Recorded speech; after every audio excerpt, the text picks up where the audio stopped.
So that was our guest, Elizabeth Rubin, who you heard there. You just heard, she said 2 plane loads of those waiting in the Mazar-e-Sharif airport have visas to travel to Albania, where they'll be processed. Now, Albania has agreed to temporarily house about 4,000 Afghans. And I'm joined now by Albania's Prime Minister, Edi Rama.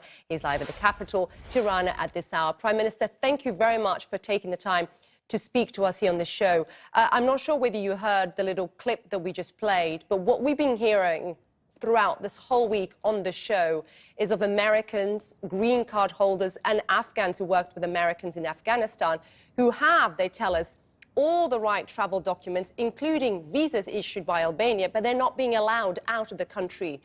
Can you explain to us or help us understand why they can't get out?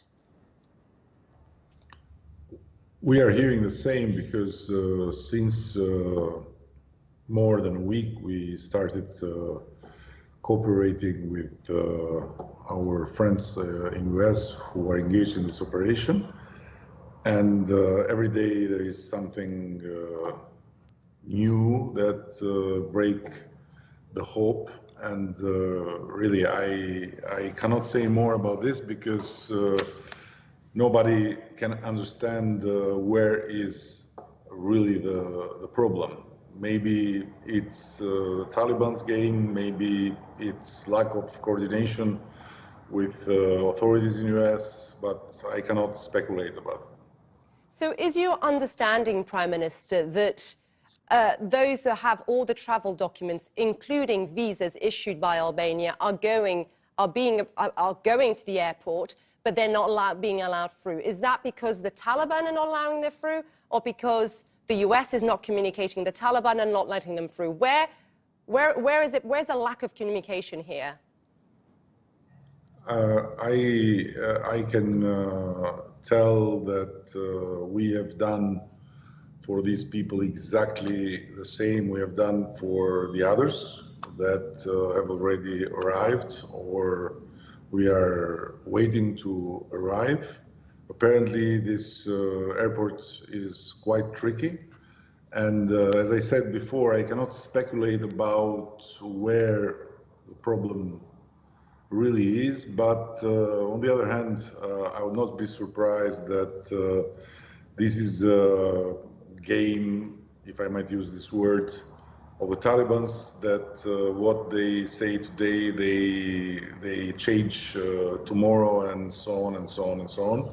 The last news I got before coming here to talk to you was that now they have changed again by telling that they will allow only people with passports. Now, kids do not have passports, and so the story apparently will get again in a new phase of stumbling and of deadlock. Why are they playing this game is my kind of obvious question. And secondly, are you in talks with the Taliban or anyone within your government in talks with the Taliban, or are you going via the Qataris or via the United States? No, we are not in any talks with the Taliban, and I hope will not be. Who should talk to them, of course, should have all the power to talk to them and should have all the leverage, and I believe this is the US government.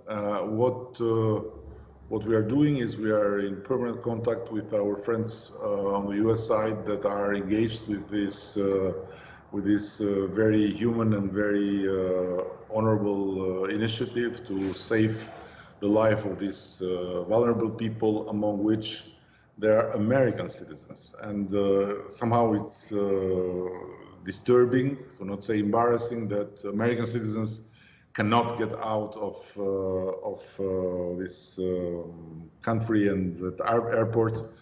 But again, I don't know more than that. I don't want to speculate, and I tend to believe that this is a game from within Afghanistan, and this is not about lack of will or whatever from any other side. So perhaps the political game is what you're hinting at, Prime Minister. You sound frustrated. How frustrated are you by all of this? Listen, to tell you frankly, it's not that I'm frustrated. It's that by being involved personally and with my close team, with the Minister of Foreign Affairs, who is practically working around the clock, day and night, to make sure that these operations are successful, and a few other ministers and staff members, we are naturally involved to the point that we feel for these people. We really feel for these people.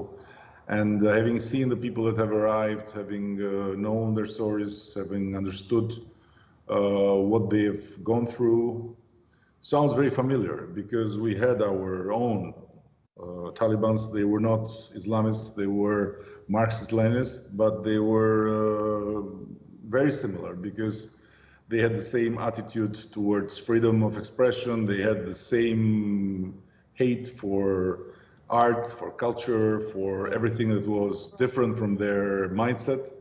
They didn't blow up Buddha statues, but they blew up thousands of churches with dynamite. They banned God. So it's familiar. And, you know, we are involved in this because it is who we are. It's who we were 30 years ago. We were like them, trying to escape the hell, knocking at others' doors. We found doors that were opened, and now how can we possibly close the door?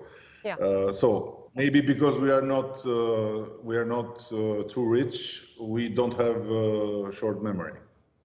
And now clearly, you are playing your part, you're doing your bit. I had read, and correct me if I'm wrong, Prime Minister, that you agreed to take in some 4,000 or so evacuees. How many have you welcomed so far? And just explain to our viewers in terms of the processing, the vetting, those for the US. Has the process started yet for those who want to go to the United States? The numbers are correct. We have offered our availability for around 4,000. Of course, this can change, but as things are unfolding, basically after the full withdrawal of the American mission, the operations have become absolutely difficult. So the people that have arrived are not yet 1,000. Right. And the others are just dragging, not only in the Mazar Sharif airport, but also in Kabul. So all the entities that have done an amazing job, human rights and charity and humanitarian entities, where journalists like Elizabeth Rubin or Yalda Hakim are involved just by very personal commitment, are having terrible difficulties to get people out. So, of course, it's a frustration, because every life matters, and lives are not have not different value if you are white or black, if you are Albanian or Afghan, if you are French or Eskimo. It's human life. Prime Minister, thank you very much for taking the time to speak to us. Do keep us posted on your efforts, of course, to get more people, more evacuees flying into Albania. Do keep us posted on how that goes. Thank you very much. The Albanian Prime Minister, Edi Rama. Thank you, sir.